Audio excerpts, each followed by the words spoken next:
he make these things aware? And I told him, I said, well, because I said, we're doing it wrong. He was like, what do you mean? I said, look, I'm in the business of words. I understand how words impact people. And I told him, I said, you have to use the money. He looked at me like I was crazy. He's like, what do you mean? I said, if you explain to somebody that a master electrician or a master plumber makes in excess of $100,000, I said, I can guarantee you they're going to be like, I'm sorry, can you explain it again? I said, when there's a whole bunch of folks who are lawyers who are not making that. And so I think part of the issue here is how do we reframe it? Because part of the thing is so many people and a lot of black folks, we want our children, we want them to walk across that stage, want them to get that degree. I keep saying that's a sheet of paper. What you gonna do with it? And a lot of people who simply do not want to go to a 4-year institution or don't even want to go to a 2-year institution, but they have certification programs. Yeah. And so I think changing folks' mindset that way, because a lot of people have no idea what a lot of these jobs pay. City College of Chicago had a program, the folks who climb the power lines, because a bunch of people were retiring. It's a 9-month program, and if they graduated and you got hired, the starting salary was $85,000. Our program is 10 weeks. We have the same program. It's a lineman program. Starts at 65. Damn, 10 weeks. Yep. That's 2.5 months. It starts at 65,000? 65,000. Right, but that's sort of, I think, how we sort of change that conversation. Go ahead. Well, listen, there are a lot of needs on the campus, but if I had a wish list, and I think Rick and I were talking about this earlier, when we look at the infrastructure, we want to make sure that we can maintain what we have. But, in this emerging time with the new students that we have, we're always looking for increased housing on our campus, more modern housing, because you have to, they're not living in gang bathrooms anymore. I went to school during that time, right? Now we have to have the suite style. So really, I think hey, we talk about, look, I got the Texas A&M in 1987. And they had toilets lined up. My brother was there before me. I was like, "Oh hell no, this ain't gonna work, bro."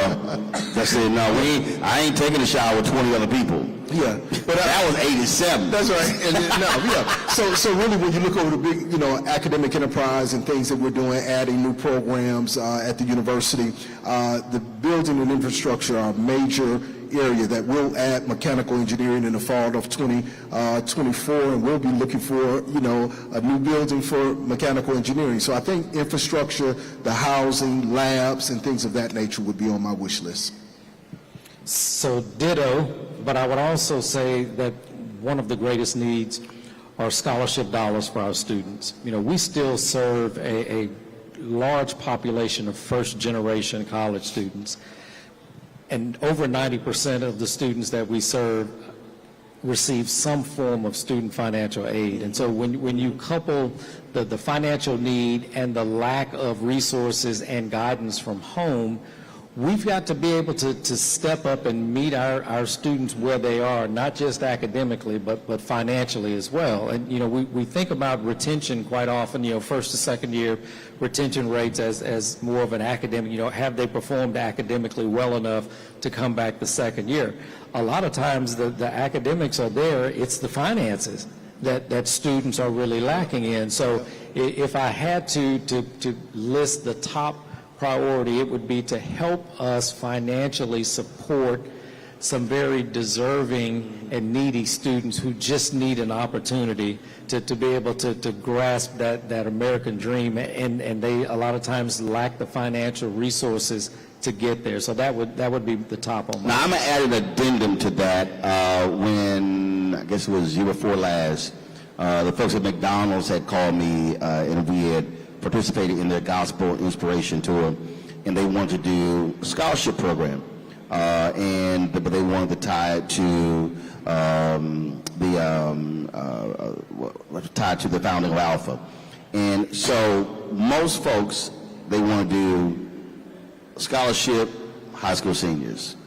I told them, no, if we're going to do the scholarship, I only want it for college juniors and seniors. And they were like, I said, let me explain to you. I said, if you study most scholarship programs in the country, nearly all of them are for four-year institutions. One, rarely are they for community colleges. But two, they don't deal with the students who can go to first year or the second year, but they don't have the money for the third and the fourth year. Yeah. And I remember Julianne Malveaux, when she was at Bennett College, calling me urgent. She was trying to raise $30,000 to keep a group of young women in college, in the Bennett, so they can graduate. So I brought on the radio show.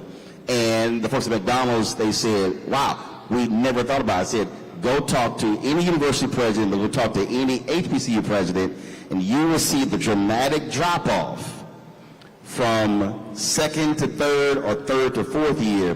And so that's the other thing. And so if somebody's saying, hey, how do I want to earmark funds, think about that way as well, and not that person. And again, we obviously want them coming out of high school to go to college, but we've got a lot of people who are already on the campuses, but they can't afford to stay because they don't have the resources. So that's another thing to think about when we talk about those resources.